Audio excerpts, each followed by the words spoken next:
తండ్రి అయిన దేవుని నుండియు ప్రభువైన యేసుక్రీస్తు నుండియు కృపా సమాధానములు మీకు కలుగునుగాక.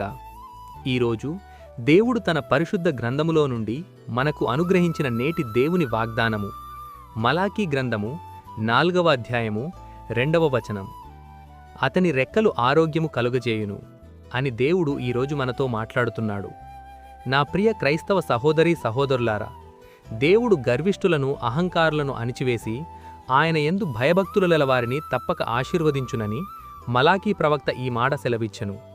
దేవుడు మనకు ఆరోగ్యము కలగజేయాలంటే దేవుని రెక్కల నీడను ఆశ్రయించవలను, దేవుని రెక్కల నీడను శరణుజొచ్చి ఉండవలను, దేవుని రెక్కల చాటున దాగుకొనవలను. నా ప్రియ క్రైస్తవ సహోదరీ సహోదరులారా, దేవుని పట్ల నమ్మకంగా ఉన్నవారిని మంచితనంలో, దీవెనలో, రక్షణలో, స్వస్థతల్లో దేవుడు అత్యున్నత స్థాయికి నడిపించును. నేడు నీవు కూడా దేవుని యందు భయభక్తులు కలిగి ఆయనను ప్రేమించి సేవించుము. తద్వారా దేవుడు నిన్ను అత్యుత్తమ గొప్ప స్థితిలోకి నడిపించును.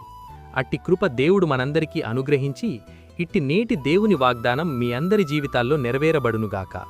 ఆమేన్. ప్రార్థన. మహాపరిశుద్ధుడవైన మా దేవా, దయగల మా తండ్రి, నేడు మీరు మాకు అనుగ్రహించిన ఇట్టి వాగ్దానాన్ని బట్టి ముందుగా మీకు వేలాదిక స్తోత్రములు చెల్లిస్తున్నాను.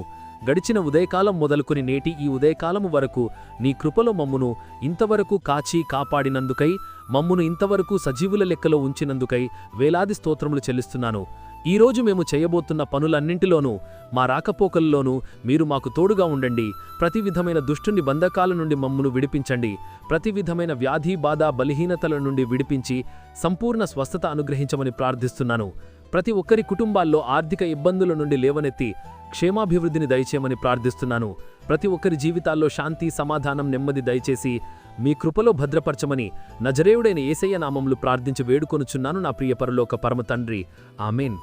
దేవుని కృప, ఆయన నిత్య సన్నిధి కాపుదల సదాకాలం మీకు తోడై నడిపించునుగాక. ఆమేన్. నా ప్రియ స్నేహితులారా, మీరు ఇంతవరకు మన ఛానల్ని సబ్స్క్రైబ్ చేసుకున్నట్లయితే దయచేసి మన ఛానల్ని సబ్స్క్రైబ్ చేసుకోవాల్సిందిగా ప్రభు పేరిట మీ అందరికీ ప్రేమపూర్వకంగా మనవి చేస్తున్నాను. దేవుడు మిమ్మల్ని దీవించునుగాక. ఆమేన్.